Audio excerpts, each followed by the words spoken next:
easier for a camel to pass through the eye of the needle than for a rich person to enter the kingdom of God.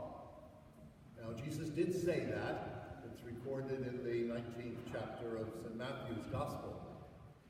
But I think this parable that Jesus gives us today explains a bit more what he was getting at. Because his focus is not directly on riches, but rather on the way in which we can blind ourselves, the way in which riches can help us blind ourselves to the needs of others, the ways in which we can simply focus on me. We see that in the Amos prophecy, where he's railing against, again, the rich people, but not because they're rich, but because they don't care what's going on in the nation around them, which is all falling apart to the point that it's going to be invaded soon and conquered, and they can't even see it because they're just so caught up in themselves and in what they want to see. Very much is our Lord going in the same direction in this parable. You notice he's teaching it to the Pharisees, not to everyone.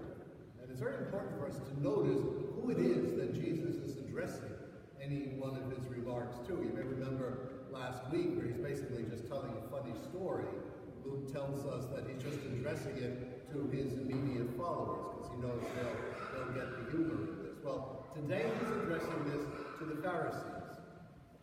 People of religion, people strictly obeying the law.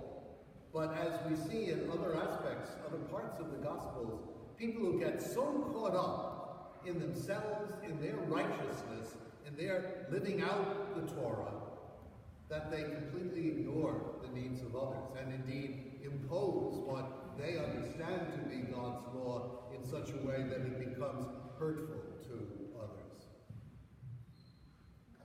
So the rich person is someone who only sees himself and his own needs. It's not that he doesn't see Lazarus. In fact, he even knows his name, we discover later on. But the fact that there's somebody there who's in need, that can't break through to his consciousness at all. Because it's just me, just what I want, just what I have, just what I need. That's the only thing that motivates him. Even to the point, and it continues on, the way our Lord sets up the story, that while he's suffering in torment, it's still all about him. Not what did I do wrong to get into this place, but, oh, Abraham, send Lazarus down. I mean, after all, he's not worth much of anything anyway. Send him down here to bring some water to me, to cool me, because once again, it's all about my needs, it's all about my wants. Over and over again in this parable and in so much of his teaching, that's what Jesus is saying to us. Beware of that kind of narcissism, that kind of selfishness, that kind of looking at life only in terms of myself. Beware of being blind to what's really going on in life, being blind to the needs of others. Now, of course, there's a difficulty there. By the very fact that we're blind to it, how do we see that we're blind? Well, I'll just offer a few suggestions. One, I think it's helpful for us to look at the kind of people that we admire, the kind of people that we want to emulate.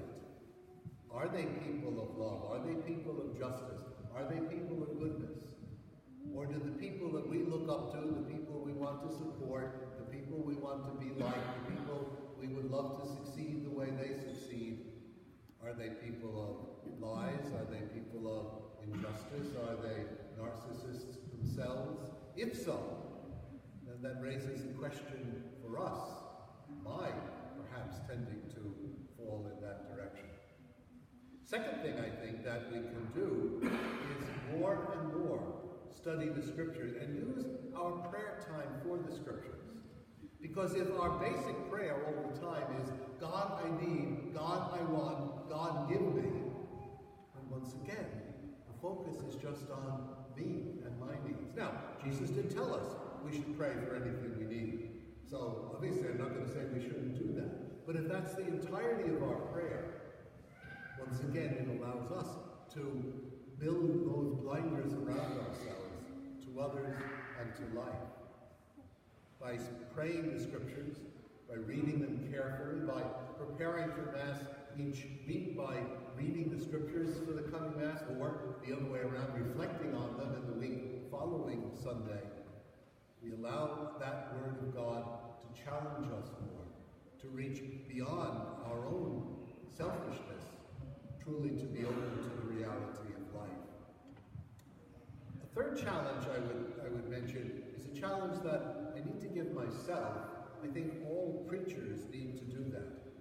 But it does become a challenge for congregations as well. There's a temptation for preachers not to challenge people, because we like to be liked. We don't like to run into difficulty. We don't have people say, oh, you shouldn't have said that. Very often, we will hear preachers who will be very strong in condemning sins, but it's never the sins of the people who are out there in the congregation. It's always somebody else, so that everyone in the congregation can say, yeah, Father, give it to them. Yeah, that's right. You're absolutely right. We'll applaud you for the good things that you're saying. But don't challenge us, because we're good people.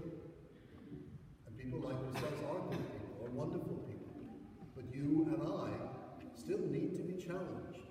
Or more and more, we can allow ourselves to fall into that kind of blindness that Jesus is warning us about.